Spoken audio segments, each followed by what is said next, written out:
अष्टादश सर्गः The 18th chapter तथा विप्रेक्ष्यमाणस्य वनं पुष्पितपादपं विचिन्वतश्च वैदेहीं किञ्चिच्छेषा निशाभवत्. As Hanuman spent the night searching through the forests and groves for Devi Vaidehi, and then some more looking at her, the night was now coming to an end.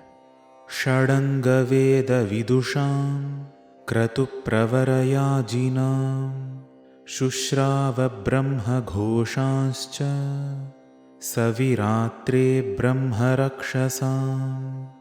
At the break of dawn, Hanuman started hearing the chants and Vedic recitations by the Brahma Rakshasas in the city of Lanka, who were adept in the Vedic sciences and rituals. अथ मङ्गलवादित्रशब्दैः श्रुतिमनोहरैः प्राबुध्यत महाबाहुर्दशग्रीवो महाबलः. Then, by those pleasant and auspicious sounds of dawn, the mighty armed and 10-headed Ravana woke up. विबुध्यतु यथा कालं राक्षसेन्द्रः प्रतापवान् स्रस्तमाल्याम्बरधरो वैदेहीमन्वचिन्तयत्. The valorous king of Rakshasas came awake to his usual routine. With his clothes and garlands still in disarray, he started thinking of Devi Vaidehi. भृशन्नियुक्तस्तस्यांच मदनेन मदोत्कटः न सतं राक्षसः कामं शशाकात्मनि गुहितुम्. Heavily enamored by her and overcome with his longing for her, the intoxicated Ravana was unable to contain his lust for her. ससर्वाभरणैर्युक्तो बिभ्रच्छ्रियमनुत्तमां तां नगैर्बहुभिर्जुष्टां सर्वपुष्पफलोपगैः. Adorned with all kinds of ornaments and glowing with excellent splendor, he went through the path filled with various trees, laden with all kinds of flowers and fruits. Vritam pushkarinibhischa nana pushpopashobhitam sada madaischa vihagair vichitram paramadbhutam.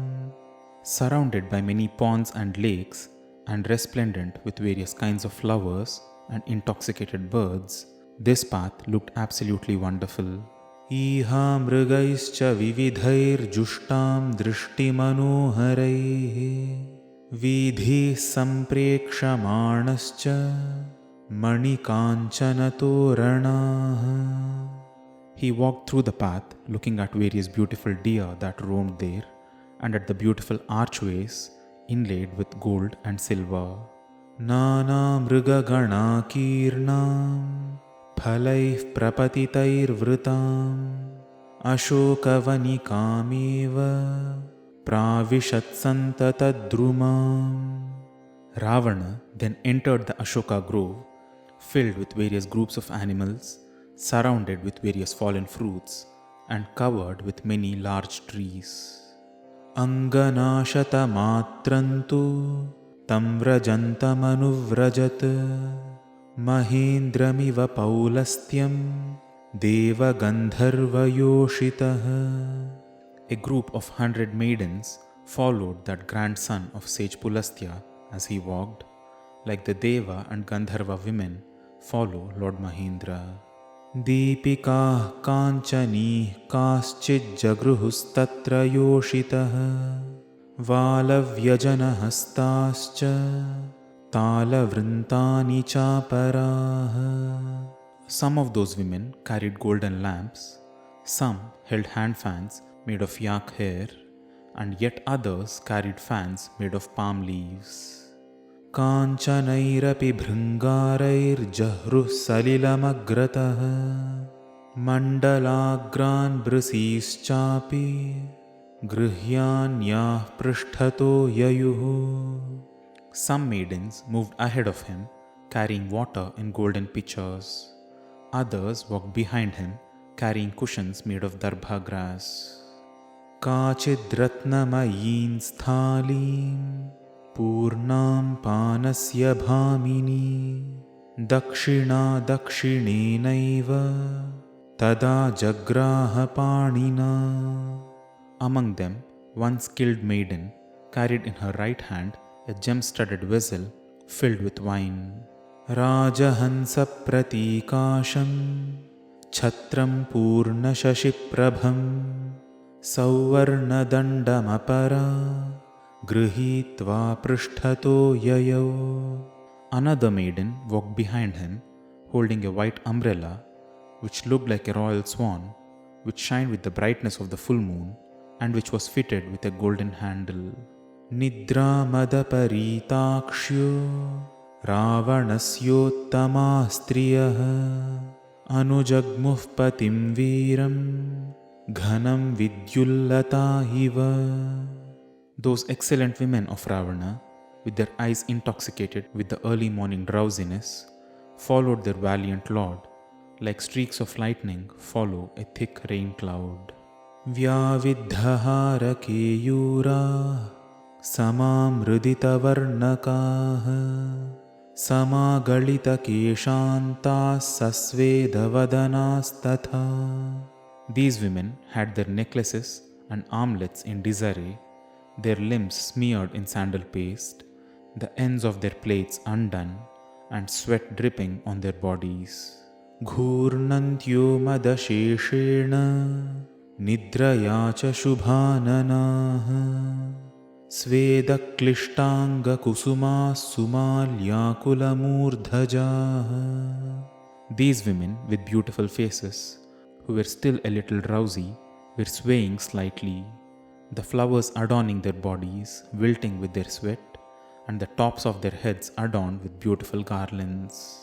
Prayantannairtapatim naryo madiralochanaah bahumanacha kamacha priya bharyastamanvayuh. These women with intoxicated eyes, with enormous love, lust, and respect for their husband, followed that lord of Rakshasas. Sacha kama paradhinah patistasam mahabalah sita saktamanamandu mandanchitagatir babhau. And he, their valiant husband, was overcome under the influence of lust. With his mind filled with the longing for Devi Sita, that dull man started slowing down in his stride. Tatah kanchi ninadancha nupuranancha nisvanam shushrava paramastrinam sakapirmarutatmajah. Then Hanuman, the son of wind god, started hearing the sounds of the jingling girdles and anklets of these wives of Ravana. Tancha pratima karmana machintya balapaurusham dvaradeshamanupraptam dadarsha Hanuman kapihi. Hanuman then saw Ravana of unparalleled deeds and unimaginable strength and valor reaching the entrance of that Ashoka grove. Deepikabhiranekabhihi samantadavabhasitam gandhatailavasiktabhirdhriyamanaabhiragratah. Hanuman saw him being surrounded in the glow of many lamps, wet with fragrant oils and carried by the women ahead of him. Kamadarpamadairyuktam jihmatam rayate kshanam samakshamiva kandarpamapavidhasharasanam. Filled with lust, arrogance and intoxication, with large, sloping and bloodshot eyes, he seemed like Manmatha himself, with his quiver and arrows set aside. Mathitamritaphenabhamarajo vastramuttamam salilamanukarshantam vimuktan saktamangade. He was clothed in the finest of garments, which seemed clear like froth that came out of the churning of nectar. He was playfully pulling it along, draping it around his armlet. तं पत्रविटपेलीनः पत्रपुष्पघनावृतः समीपमिव सङ्क्रान्तं निध्यातुमुपचक्रमे. Hanuman, seated on a leafy branch of the Shinshupa tree, hidden behind the thick leaves and flowers, started observing Ravana keenly as he started coming closer. Avekshamaanastu tato dadarsh kapikunjarah रूपयौवना sampanna ravanasya varastriyah.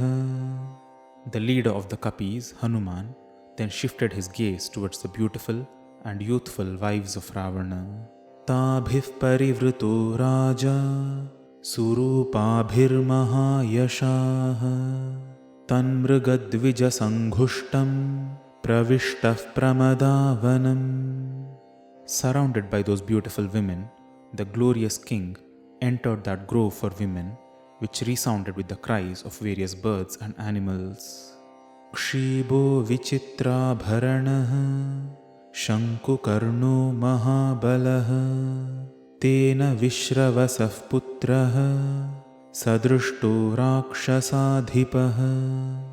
Hanuman saw that mighty son of Vishravas, who had long tapering ears, who was decorated with wonderful ornaments, and who was intoxicated by drinking. Vritah paramanaribhistara chandramaha Tandadarsha mahatejas tejovantam mahakapihi. Surrounded by the best of women, just as the moon is surrounded by the stars, the glorious Kapi looked at that resplendent king. Ravanoyam mahabahuriti sanchintya vanarah avapluto mahateja Hanuman marutatmajah.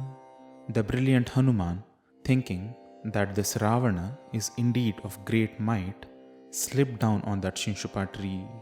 Satatha tejas sannirdhutastasya tejasa patraguhyantare sakto Hanuman samvrito bhavat. Hanuman, realizing that he slipped down, regained his own composure and shook free of the influence of Ravana's brilliance. He then went back up into the cover of the leaves, hiding himself again.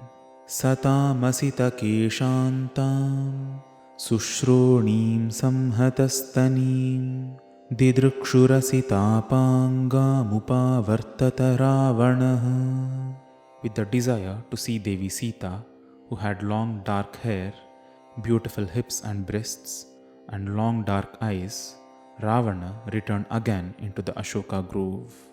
Ityarshe Srimad Ramayane Sundarakande Ashtadasha Sargah.